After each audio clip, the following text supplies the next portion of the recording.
few months ago, I sold my Kemper Stage and my Kemper powered cabinet to buy this.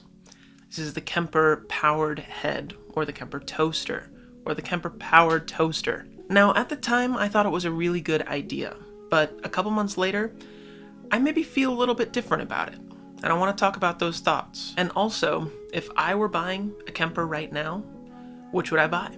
The Kemper Stage or the Kemper Powered Head? I do really miss how compact the Kemper Stage was.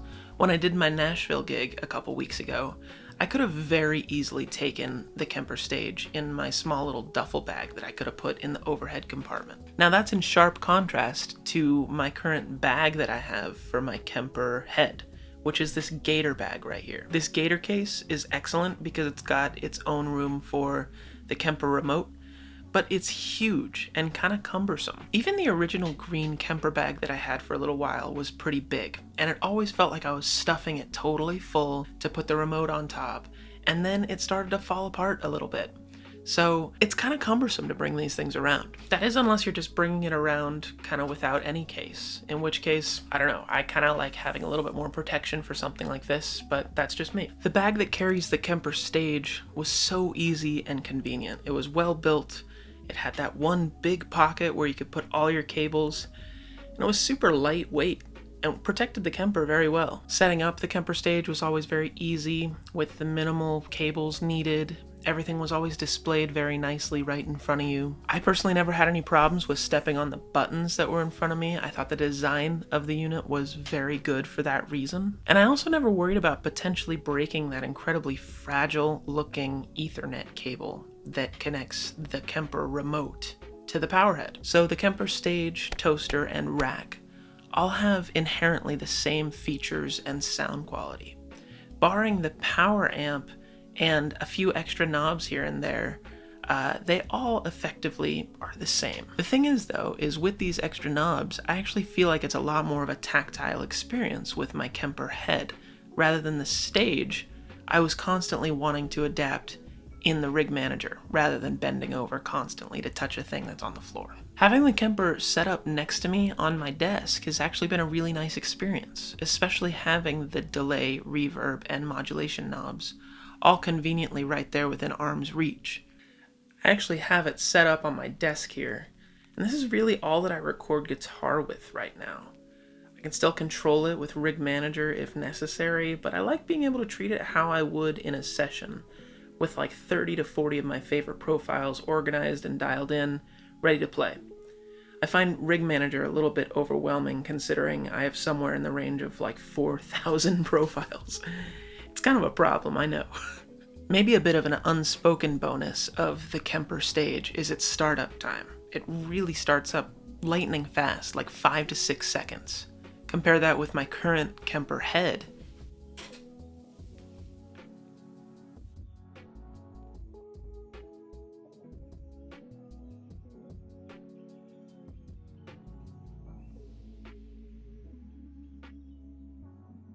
Still waiting.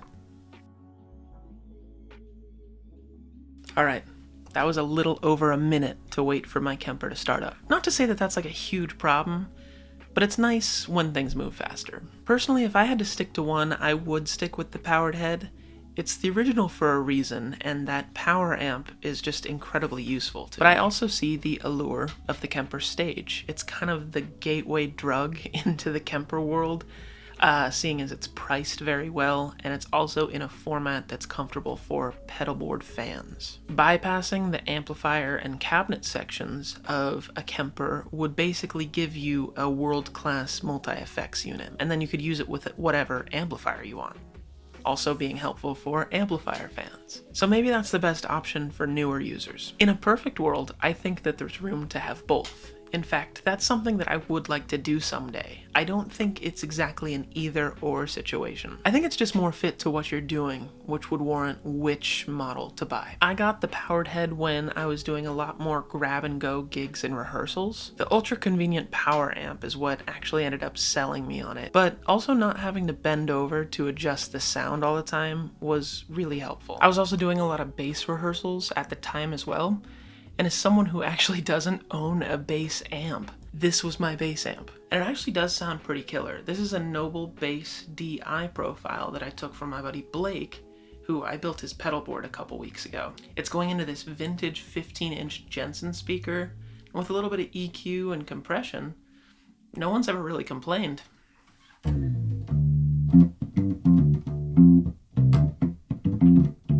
To that same degree though, I have to make mention of direct profiles, because that's my favorite way of using the Kemper now, because they sound dead identical to the sound of the actual amp when you're using the right speaker cabinet. If I take a direct profile from my matchless HC30 and I put my Kemper into the matchless 212 cabinet, it sounds pretty much identical to the real deal. The profile will still feel just a little sterile.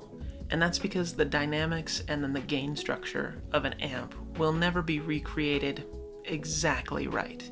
But it's really just a feel thing, it's not a tone thing. When you turn it up a little louder, really all it feels like is if you're playing with a compressor pedal.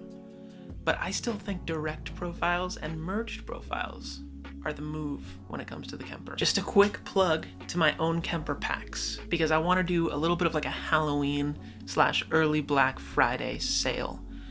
So from now until the end of November, go ahead and use the code DIRECT for 50% off all the Kemper packs.